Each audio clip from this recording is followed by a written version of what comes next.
want to talk about the book, and it's fascinating the timing of this book. Maybe we start with why you wrote it, and also what caused you to go personal, because you're quite vulnerable, Candace, about your childhood, and I had never heard you tell these stories because you are usually talking about policy, facts, what we need to do. I think you shy away from talking about your background sometimes, and yet you decided to put that front and center in this book. It's right in those first few chapters. I'm listening to the Audible right now. Thank you for doing the voice on it, by the way. And was that an intention of you to put yourself out there? Yeah, you're correct. In the past, I've kept my family stuff deeply close to my chest because I'm very protective of my family. And I realized that I've made a conscious decision to go into politics, but it doesn't mean that my family has made a conscious decision to become a public figure. And that transition period has been very hard for them. It's a weird thing to log on to the internet and people are debating your sister, your cousin, your niece, and calling her, hoping she dies. My sister's actually just logged off completely. They don't even do social media because it just became too much. But I had also realized that in being silent about where I came from, I had allowed the media to spin a narrative that just wasn't true. I had some people who thought that I grew up as a wealthy girl in Connecticut, and people that thought, oh, she joined the Republican Party after being a Democrat because the money was there. So complete foolishness. I've never actually ever voted for a Democrat candidate. I will be able to, when I die, say I was always a Republican and a conservative. I just was liberal when I was young, like many people are, and was fortunate enough to figure things out before I cast my first ballot. But I wanted people to see where my heart is on a lot of these issues. I'm not saying these things because I think it's popular, because I think it's trendy, but because the realizations of these truths saved my life. And I guess I want to be able to save the lives of other people. I want them to see, no, I've lived through things that were, classified as racism. I've lived through this. I've never said, for example, one of the worst lies about me on the internet is Candace says racism doesn't exist. That couldn't be further from the truth. And yet it gets printed once and people keep reprinting it and they just say Candace says racism doesn't exist. And yet she suffered through this hate crime in high school. And that was something that I lived through that was mine. And the media was taking it, and spinning it into something that it never was. So I wanted to tell the story myself. I wanted to say, here it is, read it. I have nothing that I've ever tried to hide about where I've come from. The reason I'm conservative is because of all of these things. And because I see how the media works, and because I see how racism can be used as a theme to turn Black people into single issue voters. So it allowed me to present me for, I think, the very first time.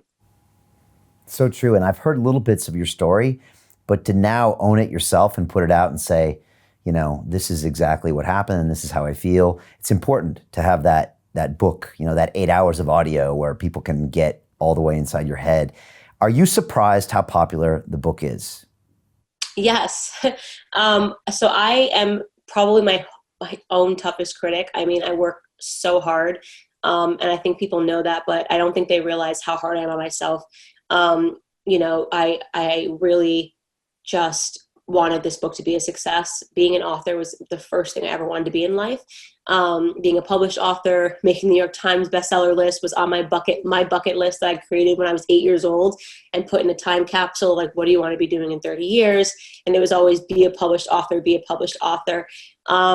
So I just didn't know what to expect. Working with this book was a lot of back and forth between what the publisher wanted and me trying to maintain being myself, and not being processed by the publisher. So it was a battle the entire way to do it. And, I won in terms of being able to keep the content that I wanted to keep. The book, even the title was a debate with the publisher. Oh, it's too strong, how Black America can make its second escape from the Democrat plantations. And I'm like, but that's what I meant, So it's my book.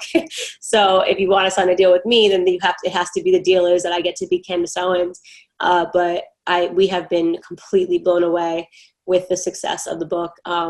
It's incredible. I am so grateful and so honored to all of my fans, but also to the people that keep sending me screenshots on Instagram that don't like me. Just like, I want to see what Candace Owens is about, so here I go. I'm grateful to them for having an open enough mind to maybe perhaps get around the mainstream media verdict of me and to explore me on their own. But it's been the most exciting, exhausting 2 weeks of probably my entire political career.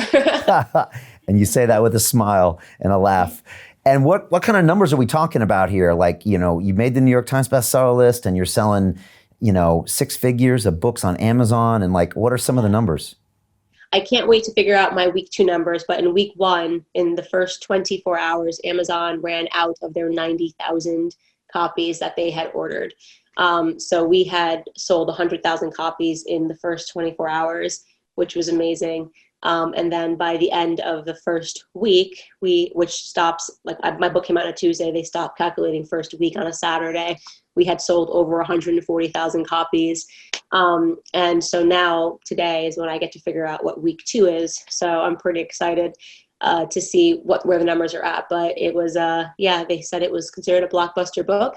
And I did it without any bulk buying from any groups, which is why I was so annoyed that New York Times did this petty thing and gave me a dagger for doing a live signing and signing copies with like my signature in it.